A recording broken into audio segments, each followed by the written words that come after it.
Good morning,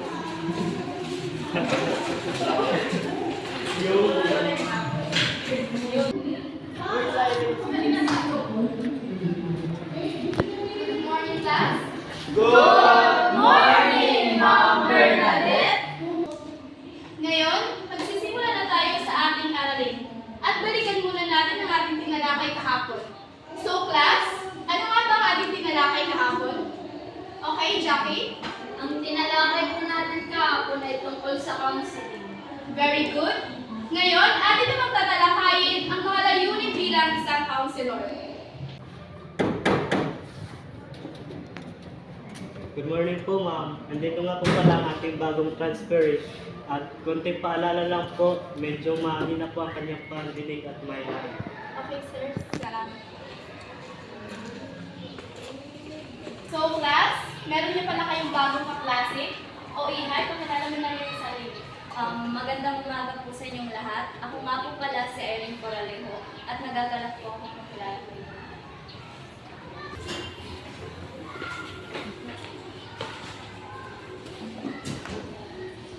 Yan na ba yun? Pangit na mo. Tsaka ba't ganyan ang mukha niya? medyo.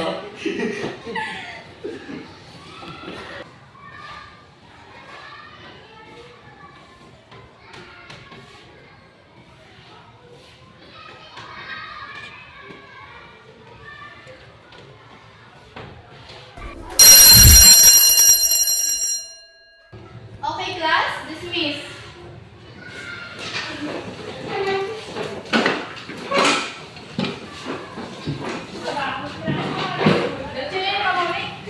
Go!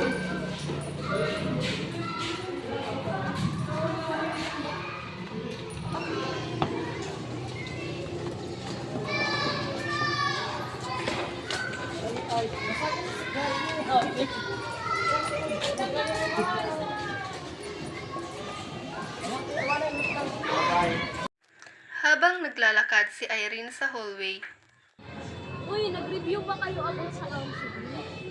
Hindi pa. Hindi pa.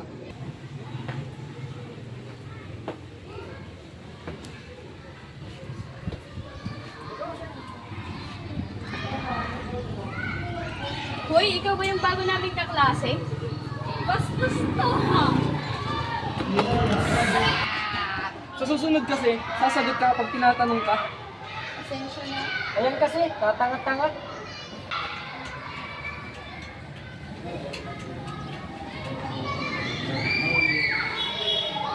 kinabukasan. Good afternoon, class. Okay, have a seat. Thank you, ma'am. Ngayon ay pag-aaralan naman natin ang process of counseling. Okay, class? Kindly read the process of counseling. Number 1, Relationship building. Problem assessment. Goal setting. Intervention. Evaluation. Follow-up. Termination or referral. Hoy, pinayan mo pa mo. Hoy, pinayan mo pa mo! class, tumigil kayo. Sorry po, ma'am. Di na makaulit. Ikaw ay nanali ka na sulod na. Tiyo.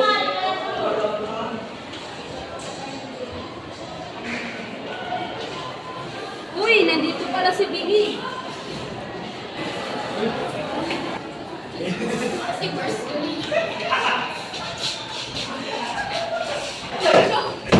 Buti nga sa'yo.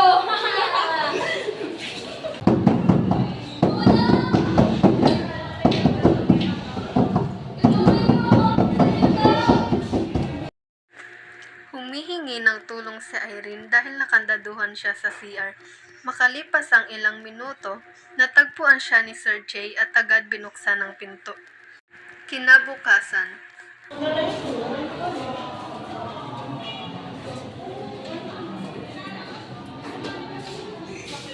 Hoy, Biggie, ano na? Huwag kayo ganyan. Hindi ko naman kayo inaano ah. Subukan mong nagsumbong. Hindi ka namin tatantalan. Dahil sa pambubuli sa kanya, hindi na pumasok si Irene sa paaralan. Dahil sa nangyari, nagkaroon siya ng matinding depresyon na nagdulot sa kanya ng pag-iisip ng suicide.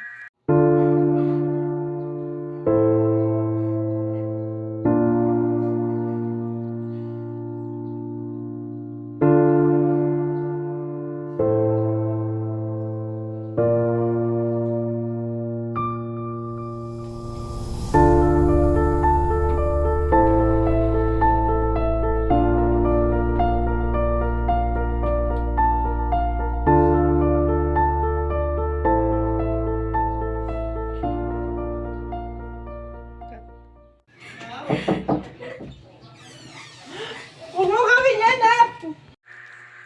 Nahuli ng kanyang ama ang balak niyang gawin. Pagkatapos nun, napag-usapan nila na humingi ng tulong sa counselor.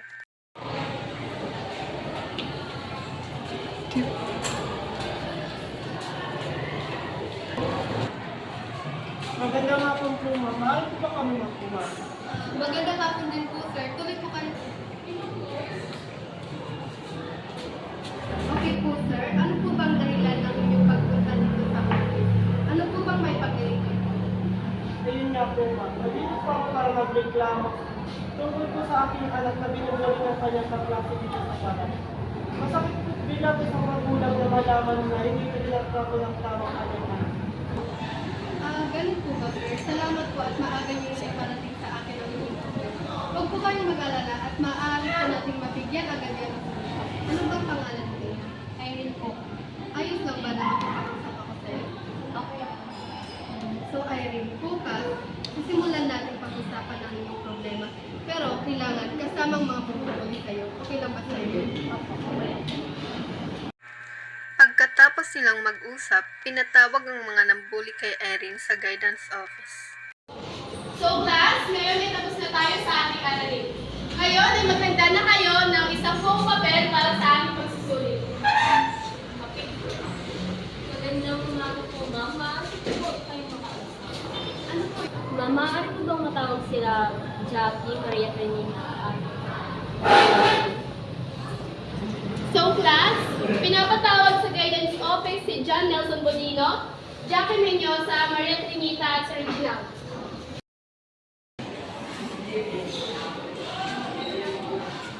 excuse me po, ma'am. Nandito na po yung papatawag.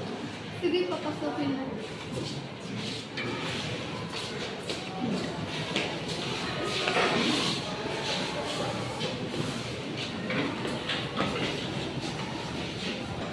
So, bago tayo magsimula, maaari ko bang malaman ang inyong mga pangalan? Pakisulat na lang dito. So, nandito tayo lahat upang pag-usapan ang masamang dinanas ng bata dito. Irene, maaari mo pagsimulan kung anong mga nangyari. Ako na, sabi kasi ng anak ko, ma'am, binubuli siya dito sa paralan. Sinisigawan, binabatukan at isang bisis, pinandaduhan pa sa CR. Masakit din sa akin bilang ama. Ano bang ginawa niya sa iyo? Ano bang dahilan kung papulitin niyo sa Irene? Miss Counselor, di po namin sinasaktan si Irene. Bakit may ebidensya po ba kayo? Nagsisinungaling na siya. Walang ibang binanggit yung anak ko kundi kayo lang. At saka mabait ang anak ko. Bakit siya makikipagkaibigan sa mga tao katulad niyo? Wala po kayong karapatan para sabihin sa amin yan. Hindi po kayo magpapakain sa amin para pagsalitaan ng ganyan. Tama. Wala talaga kayong mga respeto. Tama na yan. Okay, ito lang mapapayo ko sa inyo. Ang pambubuli ay hindi dapat ginagawang katuwaan dahil maaaring magdulot ito ng masamang epekto katulad na lamang ng pagsusuicide. Kaya, humingi kayo ng tawad kay Irene. Sorry po kung nasaktan namin si Irene. Hindi na po mauulit. Basta huwag niyong gawin yun ulit ha. Hindi yun maganda. At saka makakapit ko din kaya rin yun dahil sa mga pinanggagawa niyo ha. Okay po. Okay, kung patuloy pa rin ang pagbubuli kay Irene, ay magtutulungan tayo upang maiwasan ang pagbubuli sa kanya at patuloy pa rin ang bullying, ay maaaring magsagawa tayo ng plan para sa kaligtasan ni Irene at maaari din tayong humingi ng tulong sa otoridad ng paaralan para maiwasan ang pagbubuli sa kanya. Huwag niyo na ulit gagawin yung kay Eric. Maaari na kayong lumabas.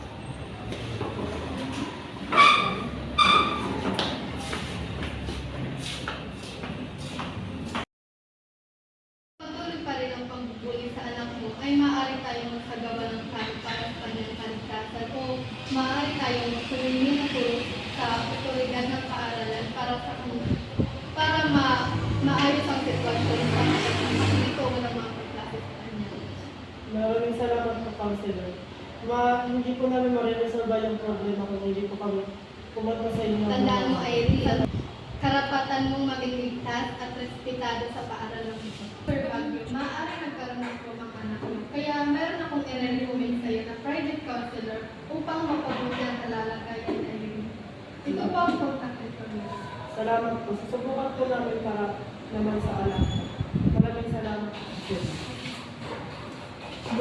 Makalipas ang ilang araw, pumunta si Irene at ang kanyang ina sa inirekomendang counselor.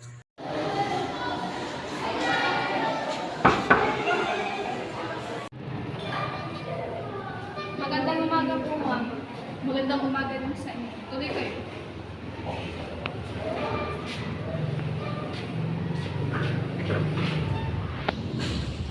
Nais ko munang ipakilala ko ang sarili. Ako nga pala si Mel at ako magiging counselor niyo ngayong araw. Huwag kang mag-alala. Lahat ng papag-usapan natin dito ay mananatili lamang sa 4 na sulong ng sling na ito. Nagkatrauma po siya dahil binubuli siya ng kanyang mga klase sa paaralan at munti ka naman nangyari sa kanyang masama. Irene, komportable ka bang ibahagi sa amin ang naranasan? Makakaya ko pong sabihin ba? Makakaya ko pong sabihin ba? Nung unang araw pa lang po talaga, pinag-uusapan na nila ako. At nung lumabas po kami sa paaralan na, bigla na lang po nila ako itinulak at sinubunutan. At nung sumunod na araw naman po, nilak po nila ako sa CR. At lagi po nila akong pinag-uusapan. May imumukaya akong mga paraan o hakbang upang malabanan mo ang iyong trauma. Una, manalangin ka sa Diyos. Pangalawa, magkaroon kayo ng masayang pampamilyang aktibidad. At ang pangatlo, maghanap ka ng hobby, iyong mapapaglaanan ng oras. Yun lang muna ang aking may mumukhahin ngayong araw. Bumalik na lang kami sa susunod na araw upang malaman ang kanyang kalagayan. Maraming salamat po mga taanos na po kami. Maraming salamat. Sulit ka naman.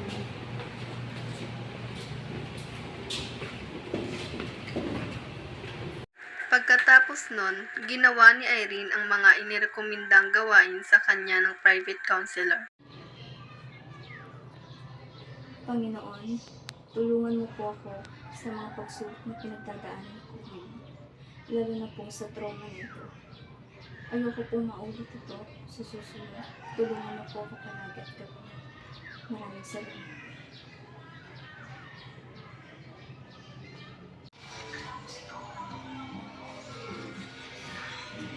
Unti-unting bumuti ang kanyang kalagayan. Magandang umaga sa iyo, Irene. Magandang umaga din po sa iyo, ma'am. Kumusta ang iyong kalagayan ngayon? Medyo okay na po yung kalagayan ko ngayon, ma'am. At yung mga inirekomenda niyo pong gagawin ko, ginagawa ko pa rin hanggang ngayon. Mabuti naman kung gano'n. Ngayon, magkakaroon tayo ng assessment ukol sa kalagayan mo ngayon. Sa pakay po, ma'am. Nagkaroon sila ng assessment tungkol sa kanyang kalagayan.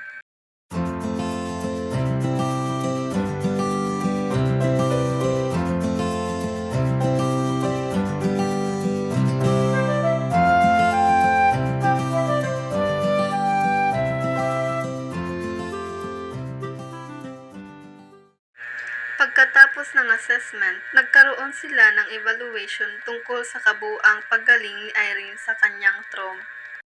Nandito na tayo sa ating huling session. Ngayon, may inimbitahan akong taong may gustong sabihin sa iyo.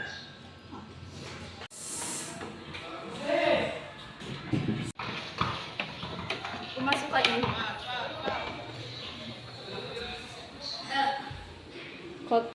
Sorry Irene, sorry sa mga pambubuli na ginawa namin. Hayaan mo ako, magiging mabuting kaibigan na kami ngayon. Huwag kayong mag-alala, pinapatawad ko na kayo. At umaasa akong sana hindi na ito maulit-ulit. Makakaasa ka. Natutuwa akong nalabanan mo ang iyong trauma at naging maayos na din ang iyong pakikitungo sa iyong mga kaklase. Maraming salamat din po, Ma'am Bel, sa serbisyong ibinigay mo po sa akin.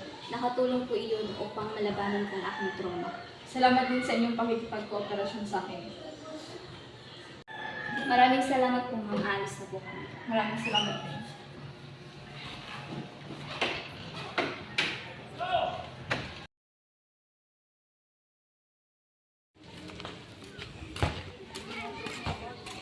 Tao po.